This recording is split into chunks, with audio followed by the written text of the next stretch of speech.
I devoted my entire life to others. After my husband passed away, I lived for my son and daughter-in-law, fulfilling their dreams, paying their bills, and carrying their burdens without ever asking for anything in return. I always believed that love never goes unanswered. But this Christmas, what happened to me was something I never imagined could happen to any mother. Before I begin, I'd love to know, where are you listening to my story from, and what time is it there right now? My name is Margaret Thompson, and I'm 55 years old. I live in a small snow-covered town in Vermont, surrounded by pine trees that whisper in the wind and a silence that can be both peaceful and lonely. I wasn't always alone. For 30 years, I had a husband, Charles, the kind of man who could make a gray day feel like spring. We built everything together, from the walls of our home to the values that shaped our family. When cancer took him 5 years ago, it felt like someone had pulled the ground from beneath my feet. But I didn't collapse. I couldn't. I promised him that I would take care of our son, David, and make sure his life would never feel empty. That promise became my reason to breathe. After Charles passed, I sold a piece of our old property and gave the money to David. He and his wife Jessica were newly married then, full of dreams and short on money. I helped them buy their home, a lovely 2-story house with blue shutters and a porch where I once imagined sitting with grandchildren. When their bills grew heavy, I took over their burdens quietly, sending $10,000 every month. I told them it was from Charles's life insurance, but truthfully, it came from my savings, the little nest my husband and I had built for our old age. People often say that love grows stronger when shared. I believed that. I believed every mother's joy lives inside her children's happiness. I would see pictures of David and Jessica on social media, smiling at restaurants, traveling to warm beaches in December, and though I was never invited, I would still smile. Maybe I was fooling myself, but I thought love didn't need acknowledgement to be real. I spent most of my days writing, reading, and keeping the house the way Charles liked it, warm, clean, and filled with the scent of cinnamon and pine. When Christmas season arrived, I began my yearly ritual, taking out the old box of ornaments, polishing the glass angels, and ironing the red tablecloth we bought during our first Christmas together. I even prepared my husband's famous turkey recipe, the one Jessica always said she loved. I imagined her walking into my kitchen again, laughing, saying, "No one makes stuffing like you, Mom." Those memories kept me going. They made me forget how quiet the house had become. But deep inside, there was always a faint ache, the kind that sits behind your ribs and doesn't leave. Sometimes I would look at Charles's picture on the mantel and whisper, "I kept my promise, love. I never let him struggle." I truly thought that was enough. That year, the snow came early. It covered the front yard like a white blanket, soft and deceptive. The days grew shorter, but I didn't mind. Christmas was coming, and I had plans. Big ones. I would visit David and Jessica again, surprise them with gifts, and maybe even decorate their tree like we used to. I didn't know it then, but that Christmas would be the last time I ever planned a celebration for someone else. It was a quiet afternoon when my phone rang, and David's name lit up on the screen. My heart lifted, the way it always did when he called. I had just finished baking a pie, apple his favorite, and for a moment I imagined him saying, "Mom, we're coming over." I smiled before I even answered. "Hi, sweetheart," I said, my voice warm. But something in his tone was different. There was hesitation, a kind of distance that immediately made my stomach tighten. "Hey, Mom," he began softly. "Listen. I wanted to talk to you about Christmas." I wiped my hands on a towel, still holding the phone close to my ear. "Yes, I was going to call you about that. I thought I'd come over early this year, help Jessica decorate. Maybe I could make your father's old stuffing recipe." He interrupted gently. "Yeah, about that. Maybe don't come this year." For a second, I thought I misheard him. "What?" I asked, laughing awkwardly. "Don't come? What do you mean?" There was a pause. I could hear Jessica in the background, her voice faint but firm. David sighed. "Jessica's parents are visiting, and they're not comfortable with too many people around. You know how it is, different families, different dynamics." My throat went dry. "David, I'm your mother," I said quietly. "Christmas is the one time we've always been together." "I know, Mom," he replied quickly. It's just, things are a little tight this year, and we already have a full house. We'll FaceTime, okay? His words hit me like cold air through an open window. FaceTime. After everything I'd done, all the years I kept them afloat, now my place was on a screen. I tried to keep my voice steady. If that's what you want, sweetheart, I said softly. Thanks, Mom. I knew you'd understand, he said, relief in his tone. Then there was a shuffle, a whisper, Jessica's voice again, and the call ended. I stood there, still holding the phone, listening to the silence. The smell of apple pie filled the room, but suddenly it made me sick. I walked to the kitchen counter, placed the phone down, and stared out the window. Snowflakes drifted lazily past the glass, falling on the same garden where Charles and I once planted red tulips. Everything outside looked peaceful, but inside I felt something break. Something small, fragile, and irreplaceable. I tried to convince myself it was just a misunderstanding. Maybe Jessica's parents had allergies. Maybe the house really was too crowded. I told myself anything that would dull the sting of rejection. But deep inside, I knew the truth. My son had chosen convenience over love. That night, I couldn't eat.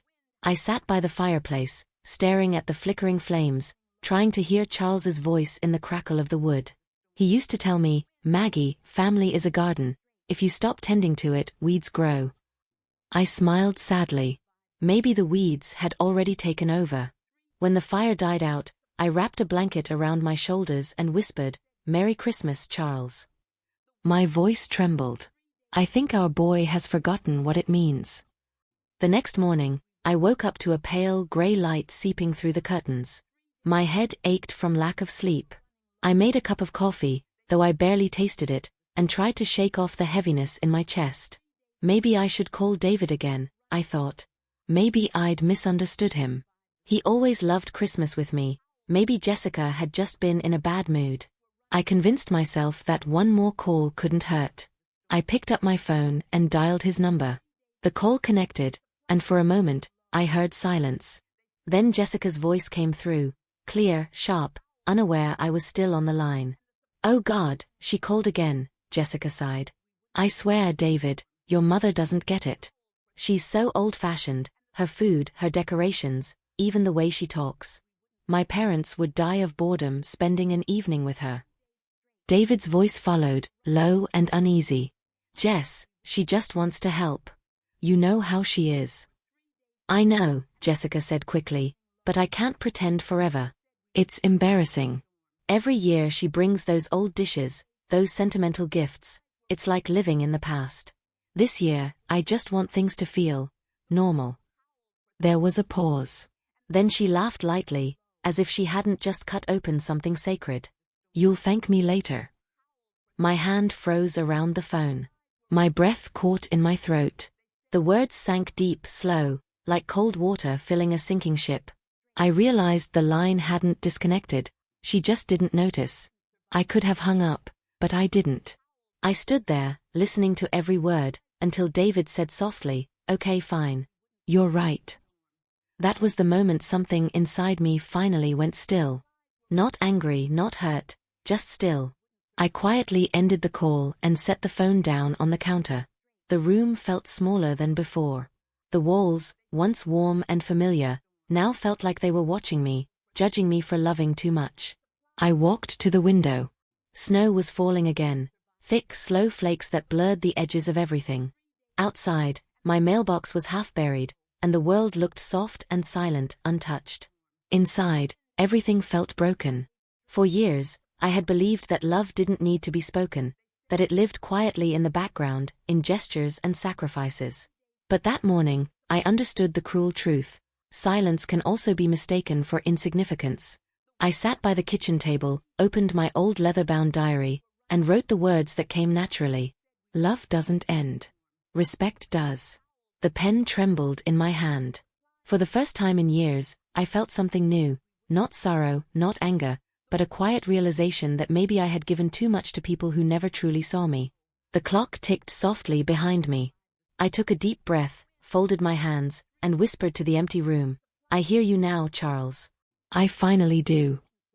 That evening, as I blew out the candle on the dining table, I made a silent vow to myself. I didn't know how or when, but I would never again beg for a place in someone's life. That night, the house felt colder than usual. The wind outside pushed against the windows, and the faint sound of sleet tapped at the glass like a restless visitor. I sat in my old armchair with a blanket around my shoulders, staring at the flickering light of the fireplace. Charles's photo rested on the mantel, his smile frozen in time, his eyes calm and kind. For years, that picture had given me comfort. Tonight, it felt like he was waiting for me to say something. I heard them. "Charles," I whispered, my voice barely steady. "I heard how she talks about me, how he lets her." My throat tightened. Maybe I made it too easy for them. Maybe I gave so much that they forgot what it meant to give back. I stood up slowly and walked to my desk, the one where I used to manage all the payments, bills, transfers, and the automatic monthly deposits into David's account. The last transaction slip still sat there. $10,000, sent just a week ago. I stared at it for a long time, the numbers blurring through my tears. I reached for my phone. It was almost midnight, but I didn't care. I dialed the bank's customer service number. When the operator's cheerful voice answered, I spoke clearly, calmly, almost peacefully. "This is Margaret Thompson," I said. "I'd like to cancel all automatic transfers to my son's account, effective immediately." The woman on the other end hesitated. "Are you sure, ma'am? This has been a consistent arrangement for years." "Yes," I said firmly. "It ends tonight." When I hung up, I didn't feel regret. I felt something close to relief, a quiet, powerful stillness, as if a heavy chain had just been lifted off my chest. The next morning, I sat with my coffee and watched the snow cover my front porch. The world looked cleaner, untouched. For the first time in years, I didn't feel like someone's caretaker. I felt like myself, whoever that was now. Later that day, I received a message from David. Just 2 words. "Card declined." I didn't respond. I simply placed the phone face down and smiled faintly. By evening, there were 3 more messages. "Mom, did you cancel something? Rent's due today, can you please check? Jessica's freaking out." Still, I said nothing. I had spoken enough in silence all these years. Now it was their turn to feel the quiet. That night, as I prepared for bed, I found myself walking toward Charles's picture again. The fire had gone out, and only the soft glow of the Christmas lights filled the room. I whispered, "You were right, love. Sometimes love isn't about holding on. Sometimes it's about knowing when to let go." I looked around the living room, the same space where laughter once lived, where Charles used to read the paper every morning, where David once built forts out of blankets and pillows. It no longer felt like a memory museum.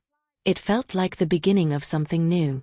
When I finally went to bed, I slept without dreams. No guilt, no sadness, just peace. Somewhere deep inside, a small voice whispered, "You did the right thing."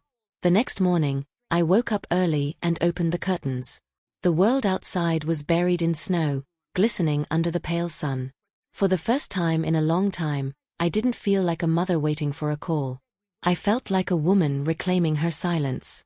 3 days passed without a single call from David. I told myself it didn't matter, but every time my phone lit up, my heart still jumped. Old habits die hard. When it finally rang, his name appeared on the screen, and for a brief second, I thought maybe, just maybe, he had realized what he'd done. I answered quickly, soft hope in my voice. "David." But it wasn't David who spoke. It was Jessica.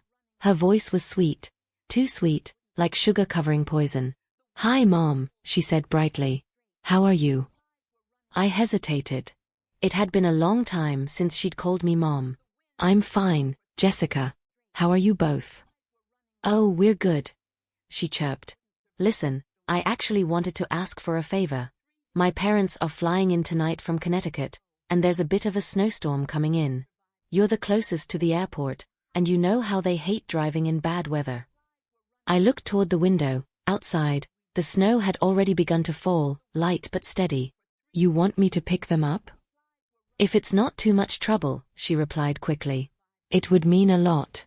We're still finishing up some last-minute errands for the holidays." I forced a smile even though she couldn't see it. "Of course, dear," I said softly. "I'll take care of it." "Thank you so much. You're the best," she said, and the line went dead. I stood there, staring at my reflection in the window. The woman looking back at me seemed older, quieter, a little more aware of the game being played. I didn't owe anyone a ride through a blizzard. Not anymore. That evening, the snow turned heavy. The wind howled through the pines, shaking the branches like angry hands. The clock ticked past 6, then 7. I made myself a cup of tea and sat by the fire. My phone buzzed once, then twice, unknown numbers. I didn't answer. I knew who it was. By 9 o'clock, the storm had turned brutal. News alerts flashed across the local station. Dozens of delayed flights, cars stranded on icy roads, warnings to stay home.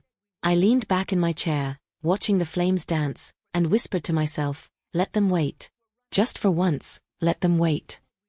The next morning, I woke to a headline that nearly made me laugh. "Elderly woman abandons guests in snowstorm. Family left stranded for hours." Right beneath it was a photograph of Jessica's parents standing outside the airport terminal, wrapped in blankets, faces full of theatrical exhaustion. The article said they had been promised a pickup that never came. It quoted a family insider describing me as unreliable and spiteful. My chest tightened. I set the newspaper down, hands trembling. They'd turned me into a villain, and everyone in town would read it. The phone rang again, David this time. His voice was hard, accusing. "Mom, what the hell happened last night? Jessica's parents waited for you for hours. They could have frozen to death." I closed my eyes and inhaled slowly. "David, I never promised them I'd come." "But Jessica said you agreed." I said, "Of course, David. Because that's what your wife wanted to hear. Not because I intended to let her continue treating me like a servant." There was silence on the other end, the kind that stretches tight before it snaps. Then he said sharply, "This isn't you, Mom." "You don't know me anymore," I whispered. "Maybe you never did." I hung up. My heart pounded, but I didn't cry. Not this time. I folded the newspaper, placed it neatly on the table, and poured myself another cup of tea. Outside, the world was covered in a clean sheet of white. Quiet, cold, and merciless. Later that evening, as I fed the fire, I murmured to Charles's photo, "They wanted a story, love. Now they have one." I didn't know it yet, but that false headline, that single act of humiliation, would become the spark that ignited everything that came next. By the next morning, the whole town knew. At the grocery store, whispers followed me down every aisle. People glanced over their shoulders, pretending to look at cereal boxes while muttering under their breath. One woman from the neighborhood, Mrs. Adams, even stopped me near the bakery section. "I saw the paper," she said softly, her voice full of fake sympathy. "You must be devastated. Such a misunderstanding, I hope." I smiled politely. "Yes, Mrs. Adams," I said, "just a misunderstanding." But inside, my chest burned. They all believed the lie, because lies are easier to believe when they fit the picture people already have of you. I didn't go home angry. I went home focused. For the first time in years, I felt something sharp and alive inside me, the quiet determination of a woman who had been silent too long. That afternoon, I sat down at my desk and opened my old metal filing cabinet. Each drawer was filled with years of documents, bills I had paid, mortgages I had covered, transfers I had made for David's so-called emergencies. As I flipped through them, I realized how much of my life was printed in black and white. Every dollar I'd ever given him had a date, a signature, a piece of proof that I wasn't the helpless, bitter old woman they had made me out to be.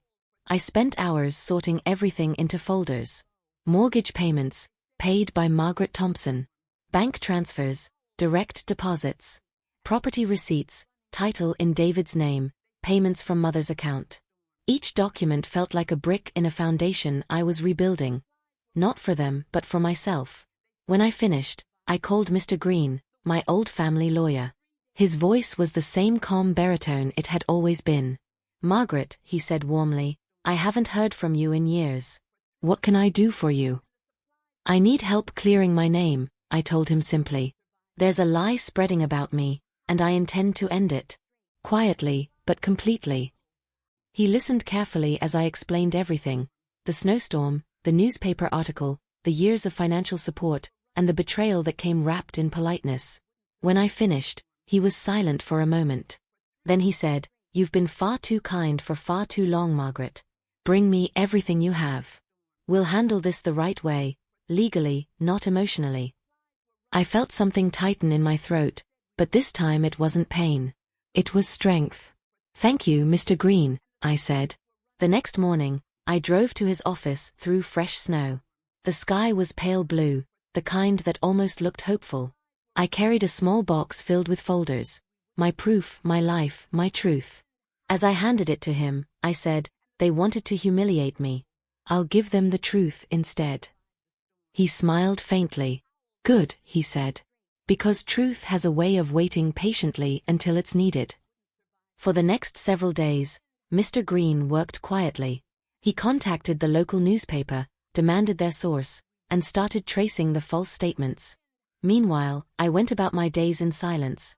No calls, no visits, no explanations. The same silence that once made me invisible now became my armor. One evening, as I walked through my quiet living room, I caught my reflection in the window. For years, I'd seen a tired woman looking back. That night, I saw someone different. Not younger, not stronger, but freer. I poured myself a cup of tea and sat near the fire. The storm outside had passed, leaving behind a sky so clear you could almost see the stars. I whispered to Charles's photo, "You always told me truth doesn't need to shout. I think I finally understand." Then I smiled faintly and added, "Let's see how they handle the truth when it knocks on their own door." Christmas Eve arrived wrapped in glittering lights and fake cheer. The whole town seemed to glow, houses lined with golden bulbs, children laughing in the streets, the smell of pine and cinnamon drifting through the cold air. But for me, the night carried a different kind of brightness, the light that comes before a reckoning. I hadn't planned to go anywhere that evening, but as I sat by the window with my tea, I received a brief message from Mr. Green. Just 2 words: "It's time." I stared at my reflection in the glass, a woman of 55, weathered by years of love and disappointment. My hair had more silver than brown now, but my eyes, they still carried the same quiet fire Charles once loved. I set down my cup, put on my gray winter coat, and tucked the box of documents under my arm. Before stepping outside, I glanced at Charles's photo on the mantel and whispered, "Wish me luck, love. This time, it's for us." The drive to David's house was long and silent. Snow fell in soft sheets, blurring the road ahead, but I didn't slow down. When I reached their street, every window of their house gleamed with warm, golden light. Cars lined the driveway, the sign of a grand celebration. I parked across the street, took a deep breath, and stepped into the cold. My boots crunched in the snow as I crossed toward the house that my own money had bought. From inside, I could hear laughter. Jessica's high-pitched giggle, David's polite chuckle, music humming from the speakers. I rang the bell once. The sound of joy inside paused for just a moment, and then the door opened. David stood there, holding a glass of champagne. His face drained of color the moment he saw me. "Mom," he stammered. "Hello, David," I said calmly. "Merry Christmas." Behind him, Jessica appeared, her smile freezing mid-air. "Oh," she said, tightening her grip on his arm. "You came." "Yes," I replied, stepping inside before she could say another word.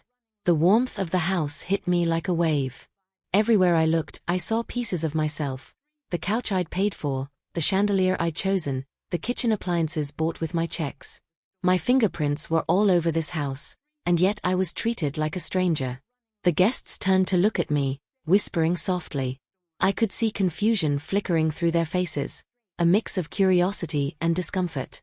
Jessica's parents were seated near the dining table, looking smug and satisfied, as if the whole town's gossip had been their favorite holiday story. I walked straight to the table and placed my box of documents on the polished wooden surface. The sound echoed through the room. "What are you doing?" Jessica asked nervously, her smile faltering. "I just wanted to share something," I said quietly. "A little truth for Christmas dinner." I opened the box and began laying out papers, one by one, across the table. Bank statements, property documents, mortgage receipts. Each paper was a chapter of my sacrifice, a silent record of everything I had ever done for them. This house, I said, pointing at the ceiling. Every wall, every window, every light bulb, paid for by me. I held up a paper. Your mortgage? Paid by me. Your credit cards? Paid by me. Every grocery bill, every renovation, every so-called gift from your savings, all from my account. The room was silent except for the soft crackle of the fireplace. Jessica's face turned pale. Her parents exchanged uneasy glances. David looked as if someone had punched the air out of his chest. Why are you doing this? He finally asked, his voice shaking. Because I spent years building your comfort while you built my humiliation, I said, locking eyes with him. Because this Christmas, you decided I wasn't good enough to sit at the same table I helped you buy. Jessica's mother cleared her throat, attempting to speak, but I raised a hand. Don't, I said firmly. Not tonight. Then, slowly, I turned to the guests, people I'd never met but who had probably heard every lie spread about me.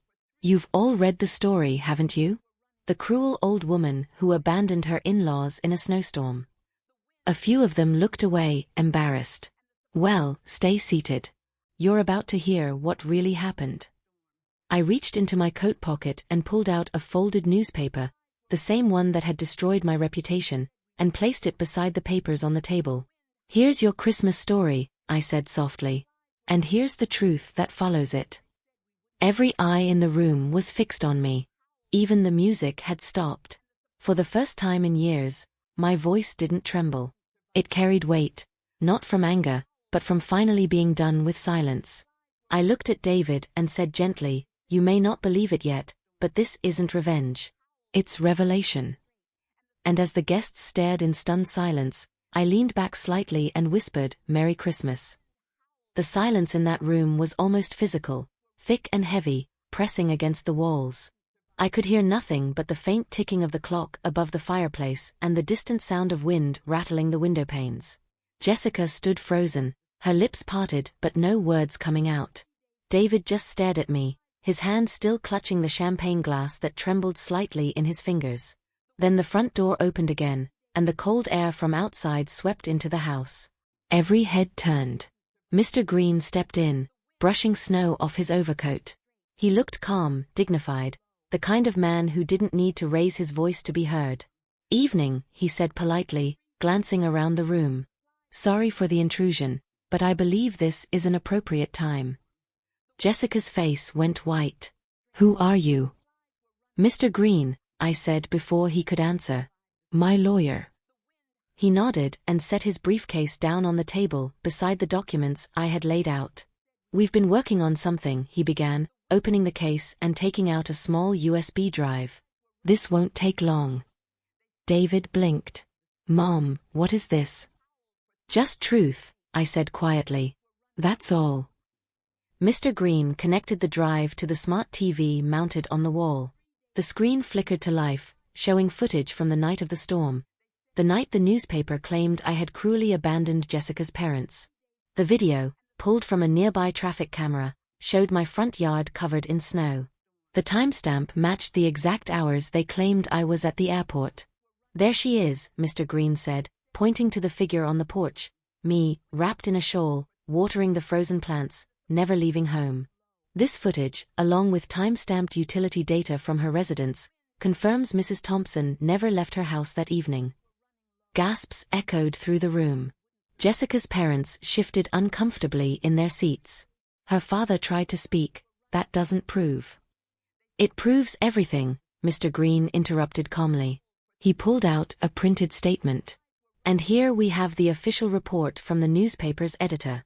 The article was submitted under a pseudonym traced back to your email, Mr. Lawrence. He looked directly at Jessica's father. The man's face flushed crimson. That's ridiculous. Mr. Green's tone never changed. And yet, your payment records for the press submission fee came directly from your company account. The room went dead silent again. Jessica's mother lowered her head. Even Jessica herself looked shocked. For the first time, she seemed to realize how far her parents had gone. I took a slow breath and spoke, my voice calm and even. You didn't just lie about me. You tried to destroy me. You painted me as a heartless old woman who left you in the snow, while all I ever did was give, give and give and give. I turned toward David, whose face had lost every trace of color. You believed them without asking me once. You read that headline and decided it was easier to be ashamed of me than to stand beside me. He opened his mouth, but no sound came out. Mr. Green closed his briefcase. We've already filed a legal notice for defamation, he said matter-of-factly. But if Mrs. Thompson wishes to withdraw it later, that will be her decision. I looked around the room one last time. The guests avoided my gaze. Some had tears in their eyes, others simply looked stunned. Jessica's father sank deeper into his chair, his arrogance melting into humiliation. Jessica stood by David, silent, her eyes glistening with something between fear and regret. Then I said the only words that mattered. I stayed silent to protect you. And you used that silence to destroy me. No one moved. No one spoke. Even the fire in the fireplace seemed to burn lower, as if ashamed of its own warmth. Finally, I reached for my coat. I've said what I needed to say, I told them softly. I don't need apologies. I don't need explanations. I just need peace. Mr. Green followed me to the door, holding it open as the winter wind rushed in again. Before stepping outside, I turned back once more. My gaze met David's, and I said, "You'll remember this night every time you sit in this house. Because everything around you, the roof, the walls, even the floor you're standing on, came from the same hands you turned away." Then I walked out into the cold, leaving behind a house full of silence and shame. The snowflakes stung my cheeks, but for the first time in years, the air felt clean. My breath came out steady, my heart quiet. I didn't look back. I didn't need to. The truth had finally spoken, and it had spoken loudly enough for everyone to hear. Weeks passed after that Christmas night, and the world outside turned colder still. The lights that once sparkled across town had been taken down, the carols faded, and the season of joy gave way to silence. But inside my heart, there was no sadness left, only clarity. I no longer checked my phone waiting for messages. I no longer felt the need to explain myself to anyone. The truth had done what words never could, it had spoken for me. Then, one snowy afternoon, as I sat by the window with a book in hand, I saw a car pull into my driveway. I didn't recognize it at first, but when the door opened, I saw him. David. His steps were slow, hesitant, like a man walking through the ruins of what he once called home. He didn't knock right away. He stood at the door for several seconds before his hand finally lifted and tapped softly. I took a deep breath, set down my book, and opened the door. He looked thinner, exhausted, eyes sunken. Not the confident man I had seen at that dinner table. "Mom," he said quietly, his voice trembling. "Can I come in?" I stepped aside. He entered the house like a stranger. Looking around at the old furniture, the scent of cinnamon that still lingered from Christmas, the framed photos of him as a child. For a long moment, neither of us spoke. Finally, I asked, "What brings you here, David?" He swallowed hard. "The bank sent a foreclosure notice," he said, barely above a whisper. 3 months overdue. They're taking the house." I said nothing. He continued, his words tumbling out, cracked with guilt. "After you cut off the transfers, things started falling apart. Jessica said she'd handle it, but she left last week.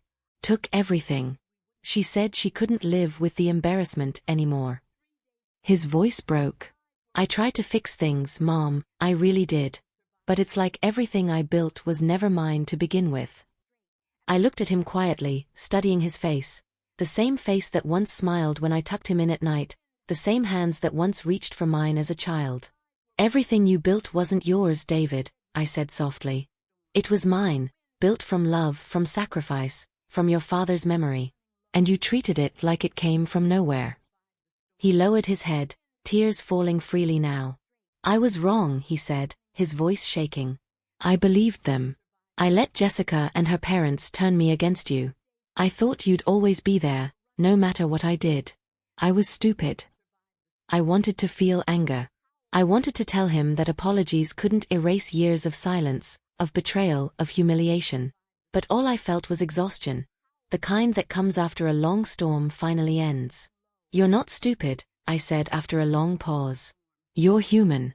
You forgot where love ends and dependence begins. I made it too easy for you."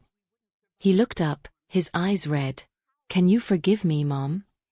I stepped closer and placed a hand on his cheek, just as I had when he was a little boy. "I already did," I said softly. "But forgiveness doesn't mean going back. The past doesn't get rebuilt, David. It just teaches us not to make the same mistakes again." He nodded slowly, his shoulders trembling. "I don't expect you to help me.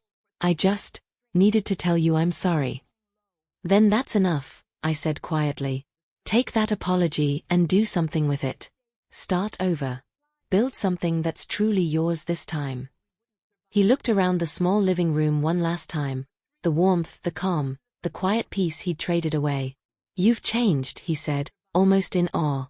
"No," I whispered. "I just stopped waiting for people to value what I gave freely." He stood there a moment longer, as if trying to memorize everything. Then he hugged me, gently, hesitantly, and whispered, "Thank you for everything, Mom." When he left, I watched his car disappear down the snowy road until it became nothing more than a blur in the distance. The house was quiet again, but not empty. This time, the silence didn't feel lonely, it felt earned. I turned toward the fireplace, where Charles's photo still rested. The flames flickered softly, casting a golden glow on his smiling face. "He finally understands," I said aloud, half to him, half to myself. But it came too late. Then I smiled sadly and added, "At least he learned what love costs when it's taken for granted."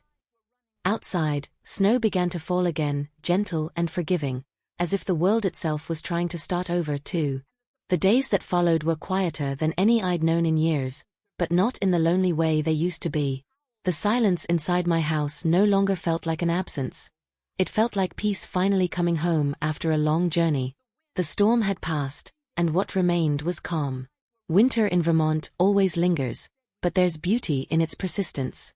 I spent my mornings tending to small things, watering my indoor plants, baking bread, reading the same novels Charles used to love. My evenings belonged to the fireplace and to memories that no longer hurt. Every now and then, I'd receive a postcard from David. They came from small towns and different states, always handwritten, always beginning with, "I'm trying, Mom."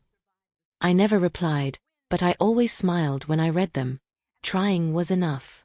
My lawyer, Mr. Green, eventually called to tell me the defamation case had been settled. The newspaper printed a public apology, though I never cared to see it. Apologies from strangers don't heal wounds.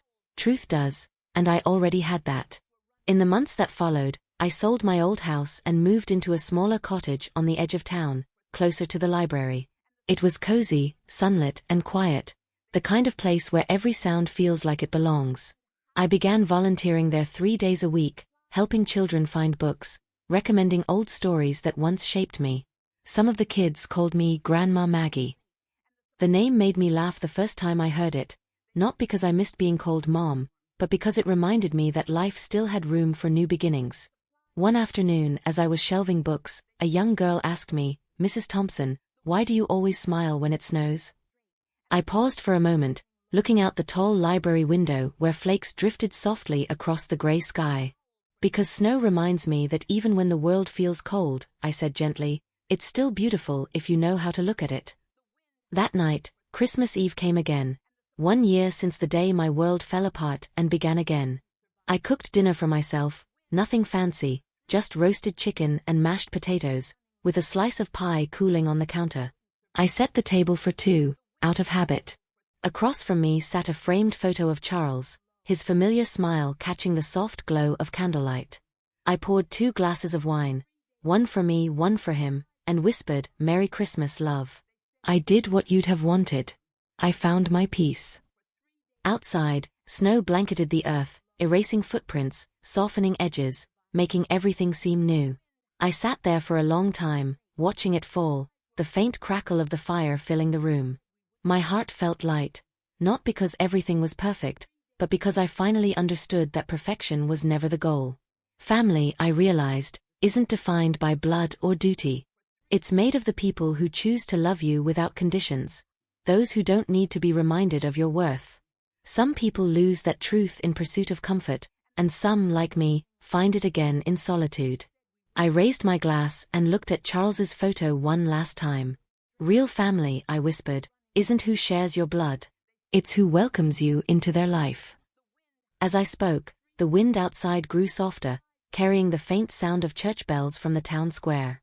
I closed my eyes, letting the warmth of the fire and the peace in my heart wrap around me like an old friend.